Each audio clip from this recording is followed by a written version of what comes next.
पाठशाला में राजेश प्रसाद मौजूद हैं। राजेश वही हैं जिन्होंने जेएसएससी सीजीएल मामले में पहली शिकायत दर्ज करवाई थी, कोर्ट पहुंचे थे। कल रांची में हुए लाठीचार्ज में भी राजेश घायल हुए हैं और इस वक्त हमारे साथ मौजूद हैं। बहुत बहुत स्वागत है राजेश आपका। आपको ऐसा क्यों लग रहा है कि पेपर लीक हुआ है, जबकि कोर्ट में सरकार ने एफिडेविट हलफनामा दाखिल किया है कि एसआईटी की रिपोर्ट कह रही है पेपर लीक नहीं है, ये तो गैस पेपर था जो दिया गया था बच्चों नेपाल में। बहुत बहुत जोहार मैडम, और जोहार देशवासियों को भी बहुत बहुत जोहार। बहुत अच्छा प्रश्न किया। सबसे पहले मैं आपकी बातों को बहुत ध्यान पूर्वक सुन रहा था। हमारा आरोप नहीं है, अब तो सिद्ध हो गया है। तो अब आरोप जो लगाए थे सरकार की एजेंसी ने ही सिद्ध कर दिया, भले वो कोर्ट में जमा नहीं किया गया है मैडम। सीआईडी ने स्पष्ट तरीके से एक आरोपी के बयान में ये उल्लेखित किया है कि नेपाल में 135 आंसर रटवाया गया था, कई अभ्यर्थियों को रटवाया गया था, उसमें से 120 आंसर हूबहू मैच किया है। इससे बड़ा एविडेंस और क्या हो सकता है। लेकिन दुर्भाग्य देखिए, इसको कोर्ट में पेश नहीं किया जाता है मैडम। और जब टीम बदल जाती है, 3 बार सीआईडी का टीम को बदला गया है, 3 बार। इसलिए बदला गया केवल और केवल लीपापोती के करने के लिए, सच्चाई को दबाने के लिए मैडम।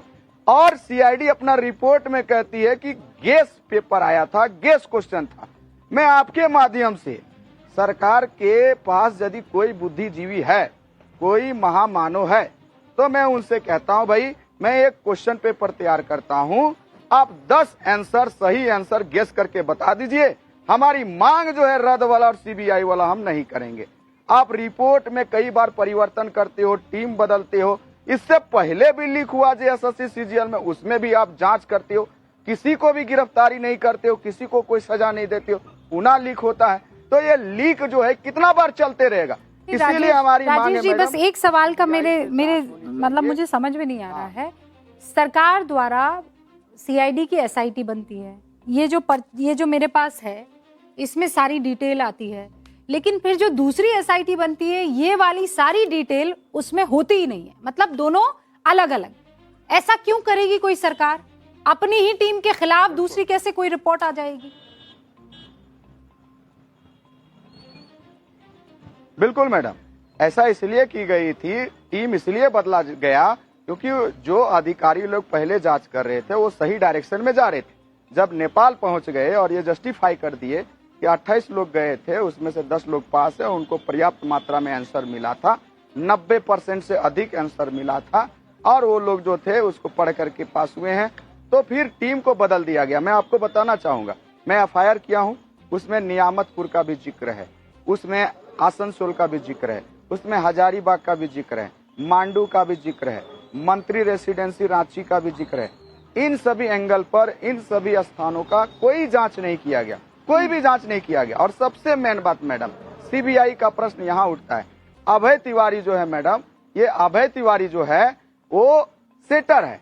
बोकारो में जेएसएससी सीजीएल का पेपर खुद पढ़ा, एजेंसी से जुड़ा हुआ ये आदमी है, खुद पढ़ा, अपनी बीबी को पढ़ाया। ये वही है ना, 10 में से 12 में से 10 एग्जाम पास कर गया, ये वही तिवारी है ना?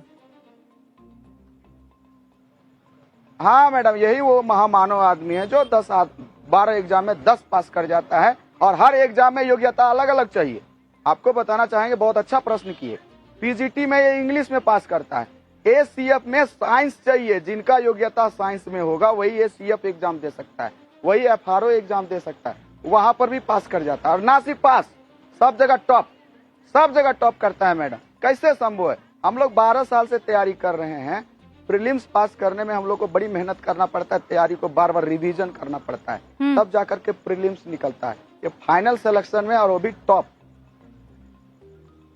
अच्छा राजेश, मुझे एक बात बताइए आप कि सरकार इस आदमी को क्यों बचाना चाहेगी? सरकार अपनी ही सीआईडी की उस रिपोर्ट पर क्यों अमल नहीं करना चाहेगी? सोरेन सरकार तो चाहेगी ना कि बच्चों के खिलाफ ये जो परीक्षा धांधलियां हो रही है वो खत्म हो जाए। बिल्कुल, सरकार नहीं चाहती, इसीलिए सीबीआई नहीं कर रही। हम डेलीगेशन में गए हुए थे, माननीय मंत्री जी कहते हैं कि फर्स्ट और सेकंड जेपीएससी में सीबीआई कुछ नहीं कर पाए, इसलिए हम सीबीआई नहीं जांच करवाएंगे। जबकि हमारी मांग है वो कुछ करे या ना करे, हमको सीबीआई मतलब सीबीआई चाहिए। हाँ। तो फिर देने में क्या दिक्कत है? वो जांच नहीं करेगी, मेरा प्रॉब्लम है। आप जांच तो कराइए, आप सीआईडी से जांच करा करके आप सीआईडी का रिपोर्ट आप देख लीजिए। मैडम आपने खुद बताया कि एक टीम कहती है कि 120 आंसर मैच करता है, दूसरा कहती गैस हो गया, धन उगाई हो गया। हम कैसे सीआईडी पर भरोसा करें? नहीं, अब मैं केवल और केवल लिपापोती किया जा रहा है। सुरेंद्र मैडम, सरकार सच्चाई को किसी को दबाने की बचाने की कोशिश कर रही है? बिल्कुल, सीबीआई होने तो दीजिए, सीबीआई हमारी मांग को पूरा होने दीजिए। ये तार जो है सीजीएल पेपर लीक का मंत्री तक पहुंचेगा, मैं दावे के साथ कह रहा हूं, मंत्री तक भी पहुंचेगा। इसीलिए सरकार सीबीआई से भाग रही है और कोई कारण नहीं। आपको भी कल पुलिस की लाठियों का सामना करना पड़ा, मैंने सुना।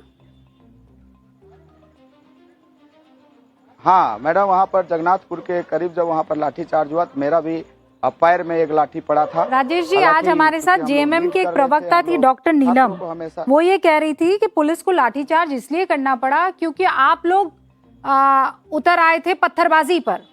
वो बंगाल से कुछ लोग बुलाए गए थे, वो बीजेपी पर आरोप लगाकर कह रही थी कि बिहार और बंगाल से लोगों को बुलाया, उन्होंने पुलिस के ऊपर बर्बरता की, पत्थर मारे, उनको जख्मी किया, तब जाकर ये लाठियां बरसी हैं। बिल्कुल बेबुनियाद बात है मैडम। यदि ऐसी बात कोई चीज है, हम लोग पत्थर फेंके हैं तो उनका तो कैमरा चारों तरफ ड्रोन के माध्यम से घूम रहा था। वो सीसीटीवी फुटेज जारी करे जहां पर कोई पत्थर फेंका। और मैं आप बहुत अच्छा क्वेश्चन पूछे हैं, मैं बताना चाहूंगा। जब शाम हो गया था, जब हमारे पास कोई भी मंत्री विधायक वार्ता के लिए नहीं आए, तो हम लोग वहां पर बैठे रहे थे विधानसभा के परिसर के बाहर वाला रोड में। अब वहां पर सिटी एसपी साहब आते हैं और बोलते हैं कि आप लोगों को आगे क्या करना है। तो हम लोग क्लियर बताए कि हम लोग यहीं बैठे रहेंगे, अभी विधानसभा सत्र ऑलरेडी चल रहा है और आगे भी जारी रहेगा, तो हम लोग यहीं बैठे रहेंगे और जब तक कोई मंत्री हमारे पास वार्ता के लिए नहीं आता यहाँ पर हम लोग नहीं जाएंगे। तो उनका स्टेटमेंट था ठीक है आप लोग यहाँ पर रहिए, जो भी तितर बितर है एकजुट होकर के रहिए। हमको बोला गया कि अंदर में कुछ लोग हैं उसको बाहर निकाल करके आए। हम अंदर जब बाहर निकालने के लिए गए मैडम, तब तक पता चलता है बाहर में पूरा बेरहमी तरीके से, निर्मम तरीके से, जो झारखंड में कभी नहीं हुआ, एकदम लाठियां बरसाई गई मैडम। बगल में खेत था, लोग खेत में कूद रहे थे, पैर किसी का फ्रैक्चर हो रहा था, कुछ हो रहा था, वहां जाकर के लाठी बरसाई जा रही थी। अब कीचड़ था, कीचड़ में कोई कैसे भागता, वहां जाकर के पीटा जा रहा था मैडम। तो बुरी तरीके से पीटा गया है कल, ये सच्चाई है मैडम। और आपने भी वीडियो के माध्यम से देखा होगा, हमारे पास भी कई वीडियो हैं, आप बोलिएगा तो मैं दे दूंगा। नहीं राजेश जी, पूरा देश आपके इस आंदोलन को देख रहा है और हम तो बहुत करीब से देख रहे हैं, और इसीलिए हम तो यहाँ कस्में खा रहे हैं कि ऐसा आंदोलन छात्रों ने जो संयम बरता है, इसे मतलब आप सत्याग्रह कह सकते हैं कि आप वो लोग हैं जो अब मतलब मैंने तो शिबू सोरेन सरकार, हेमंत सोरेन सरकार, इनके खिलाफ, वो शिबू सोरेन का तो फोटो लेकर आप लोग बैठे, सोरेन के खिलाफ मैंने कोई नारेबाजी यहां पर नहीं सुनी है, बिल्कुल नहीं सुनी है। पर अब सवाल यह है कि जो एक आपका प्रोटेस्ट जिसमें आप रोज संघर्ष कर रहे हैं, और दूसरा एक जंतर मंतर वाला प्रोटेस्ट। मैं ये नहीं कह रही हूं कि वहां छात्रों की बातें नहीं थी, वो ऑफ कोर्स वहां पर थी, लेकिन वहां ताकत मुझे लग रहा है 2 से 3 से 4 गुना थी, क्योंकि वहां सेलिब्रिटी भी आ रहे थे, पॉलिटिशियन भी आ रहे थे, रीले भी बन रही थी, इन्फ्लुएंसर्स भी आ रहे थे। आप लोगों के पास ये सब क्यों नहीं है? एक वो पीयूष जी को आप छोड़ दीजिए। बिल्कुल, बहुत अच्छा प्रश्न किया मैडम। बिल्कुल, शिबू सोरेन का आपने जिक्र किया, वो हमारे राज्य के पिता के रूप में है, उनको हम लोग प्यार से गुरु जी कहते हैं, दिसोम गुरु जी कहते हैं।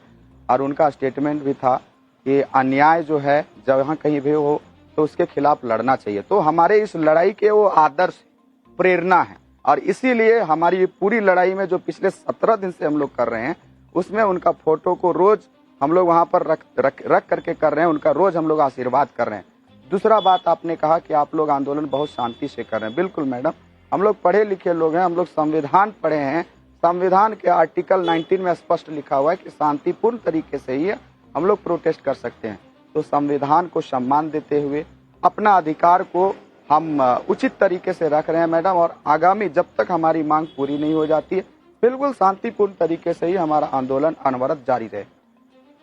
बिल्कुल सही। अब मुझे ये भी तो बताइए कि जो ताकत वहां दिल्ली में दिखाई दे रही थी, ऐसा लग रहा था कि पूरा देश उमड़ गया है, हर दूसरी तीसरी रील में हमको वही दिखाई दे रहा था। याद है ना आपको?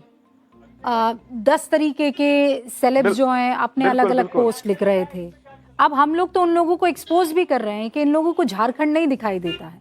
आपको दुख होता है इस बात का कि झारखंड के बच्चे नहीं दिख रहे हैं, झारखंड के छात्र नहीं दिख रहे हैं? बिल्कुल माननीय जितने भी विपक्ष में बैठे हुए लोग हैं जो दिल्ली के प्रोटेस्ट में राग अलाप रहे थे, छात्रों के साथ दिखाई दे रहे थे, जैसे माननीय राहुल गांधी जी से मैं आग्रह करूंगा, आपके माध्यम से विशेष आग्रह करूंगा, उनकी यहाँ पर सरकार है झारखंड गठबंधन में, तो उनसे विशेष आग्रह रहेगा केवल ट्विटर में ट्वीट कर देने से हमारे साथ न्याय नहीं हो पाएगा, छात्रों का समस्या हल नहीं हो पाएगा। इसलिए उनसे आग्रह है कि यदि सच में आप छात्रों के साथ खड़े हैं और अपने आप को आप कह रहे हैं कि हम छात्रों के साथ हित की बात करते हैं, तो आपसे आग्रह है कि आप जल्द आइए और हमारी आवाज बनिए और क्लियर स्टैंड करिए कि आप छात्रों के साथ यदि हैं तो सीबीआई और रद्द की जो हमारा मांग है जेपीएससी जेएसएससी सीजीएल का, उसको करवाइए, या फिर आपका बात यदि सरकार में नहीं मानी जाती है तो आप सरकार से अलग हो जाइए। तब तो हमें भी पता चलेगा कि आप हमारे साथ निष्पक्ष तरीके से हैं। केवल बोलने से हम कैसे मान ले मैडम कि वो हमारे साथ में। और ये सीजेपी वाले हैं सारे, कॉकरोच जनता पार्टी वाले,